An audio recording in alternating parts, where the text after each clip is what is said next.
सहरी में उठे, अभी नमाज को टाइम है, ये कह कर के सहरी खाकर बिस्तर में चले जाते हैं। न फजर पड़ी, न ज़ुहर पड़ी, न असर पड़ी। अल्लाह अकबर, ये सूरत हाल है। और तरावी तो 4 वक्त की जो लोग नमाज पढ़ते हैं उनको भी तरावी पढ़ने की तौफीक नहीं। पहले दिन पूरी मस्जिद भरी नजर आएगी और 2-4 दिन गुजरे तो मस्जिद खाली होती भी नजर आती है। क्यों नजर नहीं आते? मौलाना बहुत लंबी नमाज होती है, 20 रकअत पढ़नी पड़ती है तरावी की और मस्जिद 17 रकअत इशा की, कौन खड़ा रहेगा?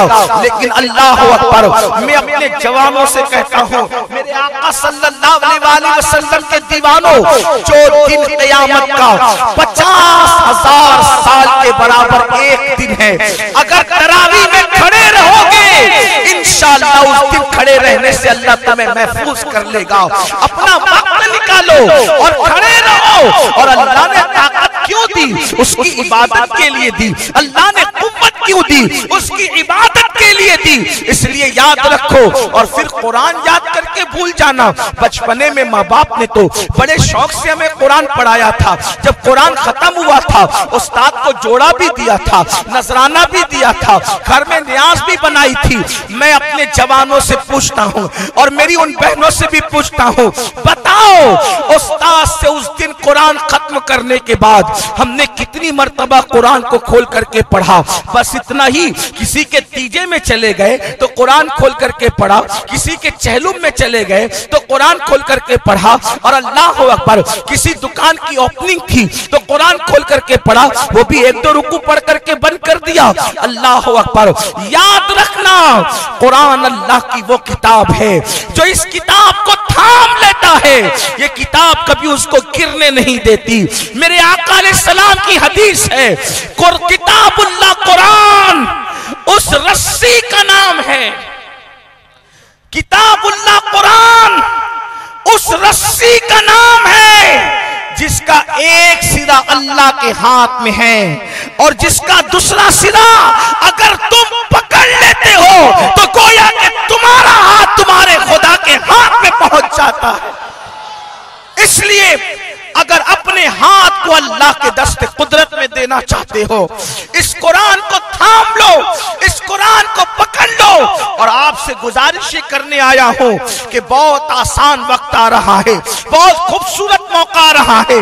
कम से कम एक कुरान रमजानुल मुबारक में तो जरूर पढ़ना और फिर रमजान शरीफ में पढ़ने के बाद दिल में ये इरादा कर लेना कि अब मैंने रमजान शरीफ में पढ़ा है तो अब मैं रोजाना पढ़ूंगा। एक पारा न पढ़ सका, कम से कम पाव पारा तो मैंने पढ़ना ही पढ़ना है। याद रखो, ये कुरान अल्लाह की किताब है। अल्लाह अकबर, इसकी जितनी शान बयान की जाए कम है। बल्कि एक बात आपको बताऊं, अल्लाह अकबर, कुरान के क्या कहने, कुरान की अजमत का क्या कहना। जब तक मुसलमान कुरान पढ़ते थे, जब तक मुसलमान कुरान पढ़ते थे, उस वक्त तक मुसलमान जलील नहीं थे, उस वक्त तक मुसलमान रुस्वा नहीं थे। मुझे बताओ तो सही, आज हम अहले बैत की मोहब्बत की बात करते हैं, अहले बैत से प्यार की बात करते हैं। बड़ी माजरत के साथ मेरे जवानों, क्या अहले बैत की मोहब्बत कड़ों के अंदर कैद हो गई? क्या अहले बैत की मोहब्बत गंडों के अंदर कैद हो गई? मुझे बताओ। मैं पूरे चैलेंज से कहता हूँ, हुसैन वो है जिसके हाथ में कोई कड़ा न था, हुसैन वो है जिसके गले में कोई गंडा न था, हुसैन वो है जो अल्लाह अकबर, ये रसूमात के पाबंद नहीं थे मेरे इमाम, बल्कि जब मैं मेरे मौला हुसैन को देखता हूँ, हुसैन मदीने में है तो कुरान पढ़ते नजर आ रहे हैं, हुसैन मक्के में है तो कुरान पढ़ते नजर आ रहे हैं, हुसैन करबला में है तो कुरान पढ़ते नजर आ रहे हैं।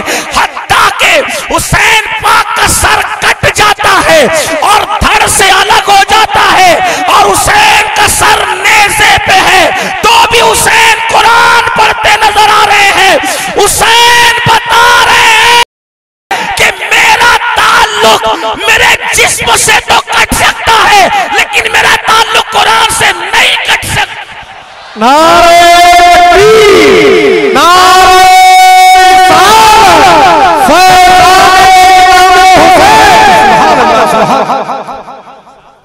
आप देखें, मौला हुसैन ने दो चीज से अपना ताल्लुक नहीं तोड़ा, एक सजदे से और एक कुरान से। हुसैन सजदे में शहीद हुए और नेज़े पे कुरान पढ़ा। क्या समझे?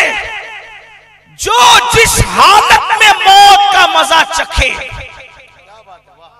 जो जिस हालत में मौत का मजा चखे, हदीस पाक है, जो जिस हालत में मरेगा उसी हालत में उठाया जाएगा।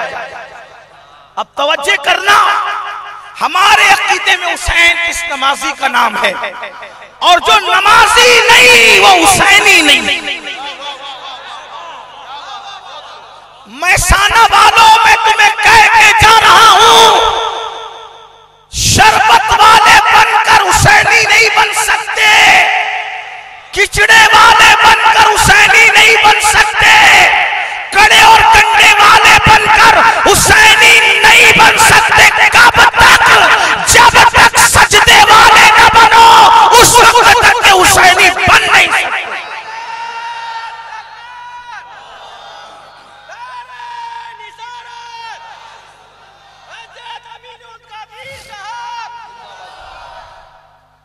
अगर मेरे नाम का नारा लगाने की बजाय मेरे आकाओं के नाम का नारा लगे तो मुझे ज्यादा खुशी है।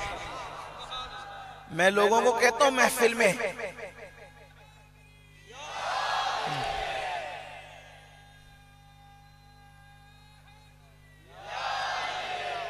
सुभान अल्लाह, जज़ाकल्लाह, अल्लाह जज़ाए खैर दे, बहुत नवाजे अल्लाह ताला, अल्लाह बरकतें अता फरमाए। तो अर्ज कर रहा था, हुसैनी बनो और सच्चे हुसैनी बनो। जो जिस हालत में मरेगा उसी हालत में उठाया जाएगा। मिसाल के तौर पे जो खाते खाते मरे वो खाते खाते उठेगा, क्योंकि हुजूर ने कह दिया, अल्लाह के रसूल ने कह दिया, ठीक। जो सोते सोते मरे वो नींद से उठेगा, जो गाली देते देते मरे वो गाली देते देते उठेगा। ये कहने मुझे कोई आर नहीं, क्योंकि मेरे महबूब ने कह दिया जो जैसे मरेगा वैसे उठेगा। इसीलिए कहा गया गुनाह मत कर, गुनाह करते करते मरेगा, गुनाह करते करते उठेगा। दाढ़ी मुंडाते मुंडाते मरेगा, दाढ़ी मुंडाते मुंडाते उठेगा। गाना गाते गाते मरेगा, गाना गाते गाते उठेगा। नात पढ़ते पढ़ते मरेगा, नात पढ़ते पढ़ते उठेगा।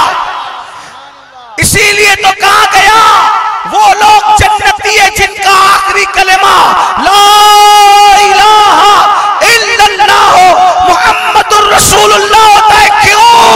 इसलिए कि जो कलेमा पढ़ते पढ़ते मरेगा वो कलेमा पढ़ते पढ़ते उठे।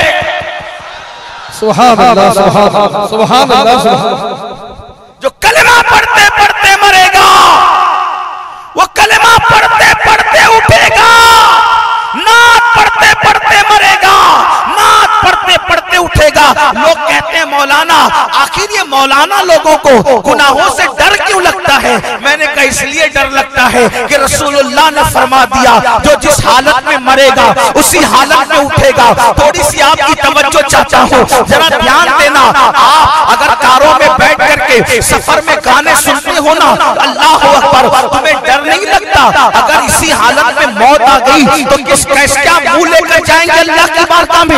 हजाम की कुर्सियों पे बैठ के दाढ़ी मुंडाते हो, अगर उसी हालत में मौत आ गई अल्लाह को क्या मुंह दिखाओगे? रब को क्या मुंह दिखाओगे? सोचो सोचो, सुनो सुनो। जिसको मेरे अल्लाह ने मौत और हयात का इख्तियार दिया, जिसको मेरे अल्लाह ने मौत और हयात का इख्तियार दिया, मौत और हयात का इख्तियार दिया, कौन नबी जिसके कलमों का धोवन है, आपे हयात है वो जाने मसीहा। हमारा नबी जो जाने मसीहा है वो रसूलुल्लाह।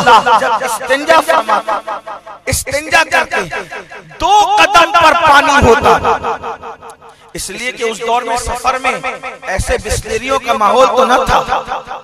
इस्तिंजा फरमाते, 2 कदम पर पानी होता। ध्यान देना, मौत 2 कदम पर पानी होता।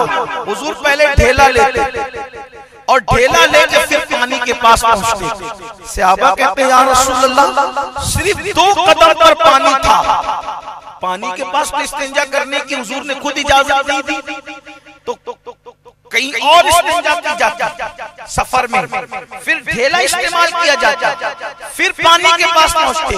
और सहाबा कहते हुजूर 2 कदम पर पानी था, फिर आपने ढेला क्यों लिया? पानी के पास पहुंच जाते 2 कदम में। आका फरमाते मेरे सहाबा पानी 2 कदम पर था, अगर एक ही कदम में उठा के रखता और मौत आ जाती तो मैं अल्लाह से किस हालत में मुलाकात करता। इसलिए मुझे ऐसी हालत में अल्लाह से मुलाकात करना पसंद नहीं है कि माअज़ल्लाह जिस हालत को मेरा अल्लाह नापसंद करता हो। मौलाए कायनात हमेशा जो वजीफे ज़ौजियत करते थे वो रात के आखिरी हिस्से में करते थे। क्यों? आप फरमाते थे कि मैं जनाबत में चला जाऊं और उसी हालत में मौत आ जाए तो मैं अल्लाह से किस मुंह से मिलूंगा?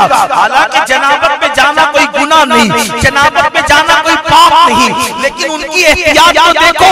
अल्लाह अकबर, वो इतने बड़े बड़े लोग जिनको जन्नत की बशारतें मिली, अल्लाह अकबर, वो इतने बड़े बड़े लोग जो इशारा करते तो जन्नतें मिल जाए।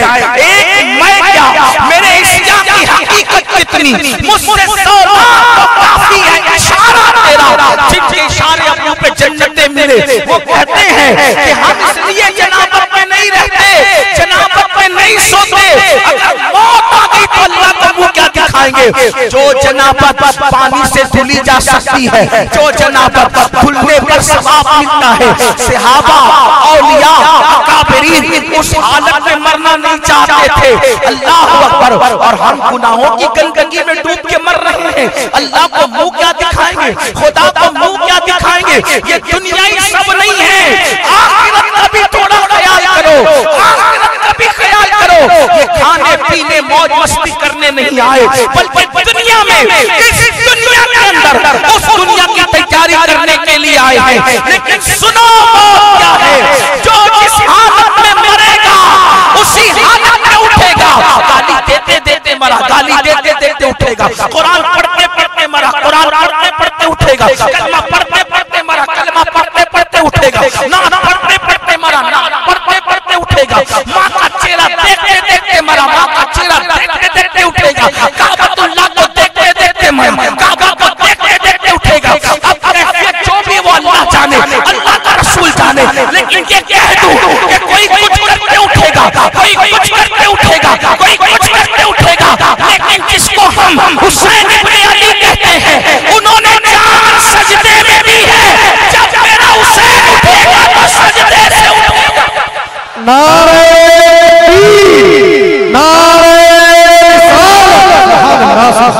और उनका सजदा कितना तवील होगा। 61 हिजरी 10वीं मुहर्रम को उन्होंने, तवज्जो करेंगे, 61 हिजरी 10वीं मुहर्रम को सर सजदे में रखा।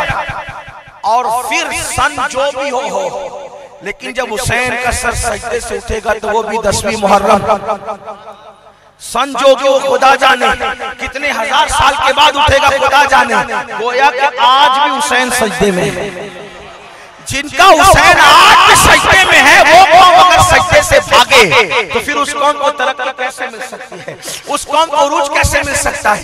याद रखना। इसीलिए सहाबा कहते थे रसूलुल्लाह के दौर में जो नमाज पढ़ता था हम उसको मुसलमान समझते थे, और जो नमाज नहीं पढ़ता था हम उसको मुसलमान नहीं समझते थे। बड़ी माजरत के साथ ऐ मेरी कौम के जवानों, सहाबा ने, बास सहाबा ने बेनमाजियों पे कुफ्र का फतवा दिया। फारूक आजम कहते हैं, फारूक आजम का फतवा है जो जानबूझ के नमाज छोड़ दे वो काफिर है। मुआज बिन जबल का फतवा है जो जानबूझ के नमाज छोड़ दे वो काफिर है। अल्लाह अकबर। हजरत अबू दरदा का फतवा है जो जानबूझ के नमाज छोड़ दे वो काफिर है। अबू जर गफारी का फतवा है जो जानबूझ के नमाज छोड़ दे वो काफिर है। सोचो तो सही, अल्लाह अकबर। हजरत अब्दुल्लाह इब्न अब्बास का फतवा है जो जानबूझ के नमाज छोड़ दे वो काफिर है। कितने सहाबा के नाम गिनाऊं? कमो बेश 110 सहाबा ने फतवा दिया जिसने जानबूझ के नमाज छोड़ी वो काफिर। हालांकि हम हनफी होने के नाते बेनमाजी को काफिर नहीं कहते, लेकिन इतना जरूर कहता हूं वो अजाब होगा बेनमाजी पर कि बर्दाश्त नहीं कर सकते। नमाज की बात आई तो मुझे एक हदीस याद है, जो नमाज की पाबंदी करे उस पर इनाम क्या है? अपने सारे मसाइल का हल नमाज में। अल्लाह के रसूल अलैहिस्सलाम फरमाते जो पाबंदी से नमाज पढ़े अल्लाह उसकी रिस्क में कभी तंगी नहीं फरमाएगा, उसका रिस्क कुशादा कर देगा। बोलो आज सबसे बड़ा मसला हमारा है कि नहीं है? आप तावीज के लिए इधर उधर घूम रहे, दुआ कराते हैं, हजरत दुआ करो तंगी, हजरत दुआ करो परेशानी, हजरत दुआ करो किल्लत। सारे हजरतों के पास जाते हो, लेकिन जो सारे हजरत जाके गिड़गिड़ाते हैं उस हजरत रब्बुल इज्जत की बारगाह में क्यों नहीं आते? उस हजरत की बारगाह में क्यों नहीं आते जो हजरत रब्बुल इज्जत है? वहां क्यों हाजिरी नहीं लगाते? 10 मिनट का टाइम बार बार बोला जा रहा है, हर बार बोला जा रहा है। और गैब का नबी फरमा रहे, सच्चे नबी जिनके कहने पे हमने खुदा को एक माना। आका फरमाते नमाज पढ़, तेरी रोजी कभी तंग नहीं होगी, अल्लाह तेरी रोजी में कुशादगी करेगा। नमाज पढ़ के देखो। हालांकि रोजी कुशल के लिए नमाज मत पढ़ना, ये भी बात याद रखना, रोजी के लिए नमाज मत पढ़ना, रज़्ज़ाक़ के लिए नमाज पढ़ना। नमाज रोजी के लिए मत पढ़ना, रज़्ज़ाक़ के लिए पढ़ना। लेकिन रज़्ज़ाक़ के लिए पढ़ेगा तो रोजी खुद ब खुद अल्लाह अता करेगा और तंगी दूर कर देगा। मेरी माँ और बहनों से भी कहना चाहता हूँ कि वो भी कहती है हजरत दुआ करें, पीर साहब दुआ करें, सैयद साहब दुआ करें, बापू दुआ करें, मौलाना दुआ करें, हमारे घर में रोजी की तंगी है। मैं कहता हूँ मेरी बहन, अल्लाह के रसूल ने तो 1450 साल पहले तुझे नुस्खा अता किया ना कि नमाज पढ़, अल्लाह तेरे घर की तंगी दूर करेगा, तेरे घर की परेशानी दूर करेगा। नंबर 2, जो नमाज की पाबंदी करे अल्लाह उसकी कब्र में उसको कभी अजाब नहीं देगा। नमाज पढ़ने वाले अजाब कब्र से महफूज रहेंगे। नंबर 3, अल्लाह अकबर, जो शख्स नमाज की पाबंदी करे, जो नमाज का पाबंद होगा, अल्लाह अकबर, मेरे आका इरशाद फरमाते हैं अल्लाह तबारक व तआला उसकी मौत के वक्त आसानी पैदा फरमाएगा। और जो नमाज की पाबंदी करेगा अल्लाह तबारक व तआला उसे पुल सिरात से ऐसे गुजारेगा जैसे बिजली कूद करके चली जाती है।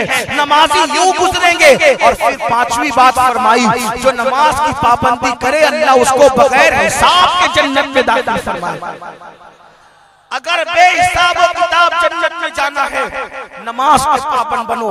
और मेरे आका इरशाद फरमाते हैं जो नमाज की पाबंदी न करे अल्लाह उसकी रोजी तंग करेगा, उसके चेहरे से नूर छीनेगा, उसकी कब्र को तंग करेगा, उसकी कब्र को जहन्नम की आग से भर देगा। वो उलट पलट होगा कब्र के अंदर, उस आग पर उसको उल्टा पलटा किया जाएगा। और सबसे बड़ी बात अल्लाह अकबर, मेरे आका फरमाते हैं एक अज़दा ऐसा है जिसको शजाउल अक़रा कहते हैं, और ये वो है जो गंजा सांप है। आका इरशाद फरमाते हैं उसकी आंख आग की बनी हुई है, जहन्नम की आग की उसकी आंख बनी हुई है। उसके नाखून इतने लंबे हैं कि एक दिन की मुसाफत में इंसान जितना दौड़ सकता है, इतने लंबे लंबे लोहे के उसके नाखून हैं। और अल्लाह अकबर, जब वो किसी को डसेगा तो 70 हाथ अंदर जमीन में इंसान डसेगा और वो बोल बोल के डसेगा, मैं शजाउल अक़रा हूं, तू नमाज नहीं पढ़ता था, फजर नहीं पढ़ी तो ज़ोहर तक डसूंगा, ज़ोहर नहीं पढ़ी तो असर तक डसूंगा, असर नहीं पढ़ी तो मगरिब तक, मगरिब नहीं पढ़ी तो इशा तक, इशा नहीं पढ़ी तो फजर तक। ये कोई कहानी किस्सा नहीं। मैं तो अपनी कौम के जवानों से कहता हूं अपने हाल पे रहम करो, अपने आप को खुदा के अजाब का मुस्तहिक न बनाओ, खुदा के गज़ब का मुस्तहिक न बनाओ। अल्लाह के बंदो, कितना वक्त लगता है नमाज के लिए, क्यों नमाज से गाफिल हो? नमाज टाइम नहीं मिलता, टाइम नहीं मिलता। यही तो बात कहने आए हैं मेरे अजीज, जितना टाइम अपने पास है उतना टाइम पहलों के पास नहीं था। निकाल लो वक्त नमाज के लिए, निकाल लो वक्त अल्लाह की इबादत के लिए। और अब तो शैतान भी कैद होने वाला है। एक महीने में नमाज की इतनी पाबंदी की प्रैक्टिस कर लो कि रमजान शरीफ तो चला जाए लेकिन नमाज की आदत बाकी रह जाए। इतने परहेजगार बन जाओ कि रमजान शरीफ तो चला जाए लेकिन गुनाह से बचने की आदत बाकी रह जाए। इतने तिलावत की आदी बन जाओ कि रमजान शरीफ तो चला जाए लेकिन तिलावत की आदत बाकी रह जाए। रमजान शरीफ आता ही इसीलिए है लअल्लकुम तत्तकून, ताकि तुम्हें तकवा के करीब कर दे, ताकि तुम्हें परहेजगारी के करीब कर दे। तो चलिए बात तूल न देते हुए बात को अर्ज करते हैं कि मेरे आका अलैहिस्सलाम से फरिश्ते कहते हैं या रसूल अल्लाह, ये जो है ना बंदा जिसके सर पर पत्थर मारा जा रहा था, जिसको कुचला जा रहा था, तो ये वो है जो नमाज के वक्त सो जाया करता था और कुरान पढ़कर इसने भुला दिया था। अगर बचपने में कुरान पढ़ा था और उसको फरामोश कर दिया है, फिर से उसको याद करो। बल्कि आज आप कहते हैं मेरे पास टाइम नहीं है, मैं कहता हूँ ऑनलाइन क्लासेस ज्वाइन करते हो, कुरान को पढ़ाने की भी तो इंटरनेट के हवाले से कितनी क्लासेस है, अब तो घर बैठ के पढ़ सकते हो। अल्हम्दुलिल्लाह उलमाए अहले सुन्नत पढ़ा रहे हैं और बेहतरीन कुर्रा पढ़ा रहे हैं, बड़े बड़े कुर्रा पढ़ा रहे हैं, आप आसानी के साथ पढ़ सकते हो। अल्हम्दुलिल्लाह बहुत सारे लोग पढ़ा रहे हैं। खुद हमारे यहाँ सुन्नी दावत इस्लामी हमारी तहरीक में ये सिस्टम मौजूद है, अगर आप जुड़ना चाहें तो जुड़ सकते हैं, घर बैठकर आप पढ़ सकते हैं। बल्कि सिर्फ कुरान नहीं, सिर्फ किरात नहीं, आलिम कोर्स भी पढ़ाया जा रहा है, इल्म हदीस भी पढ़ाया जा रहा है। इसलिए मेरी गुजारिश है जुड़िए इससे और कुरान सीखिए। फिर मेरे आका मुस्तफा जान रहमत ने फरमाया कि वो जो मंजर आप मैंने देखा, एक बंदा है जो चित लेटा हुआ है, अब सुनना गौर से सुनना, वो चित लेटा हुआ है और आग की कैंची से उसका जबड़ा काटा जा रहा है, इधर का जबड़ा काटा जाता है आग की कैंची से। याद रखना ये अजाब को बहुत सारे लोग सुन के मुंह में मुस्कुराते हैं, ये मौलाना लोग डराते हैं, ये मौलाना लोग की बात नहीं। इमाम बुखारी ने भी इस हदीस को लिखा है और हम तो सिर्फ बुखारी की बात नहीं करते, वल्लाह हम किताब नहीं देखते, हम तो मुस्तफा जान रहमत का फरमान देखते हैं। अल्लाह अकबर, किताब देखने का काम फनकार लोगों का है, हम तो आशिक है। दीवार पर भी यार का कौल लिखा हुआ हो, हम उसका भी एहतराम करते हैं, हम उसकी भी ताज़ीम करते हैं। अल्लाह अकबर, किताब की बुनियाद पर नबी का फरमान कीमती नहीं होता, बल्कि फरमान मुस्तफा लिखने की वजह से किताबें कीमती हुआ करती हैं। ये बात बाकी की कौन सी हदीस की क्वालिटी क्या है ये अहले तहकीक जाने, आशिकों को तो बस इतना है कि यार नहीं कहते,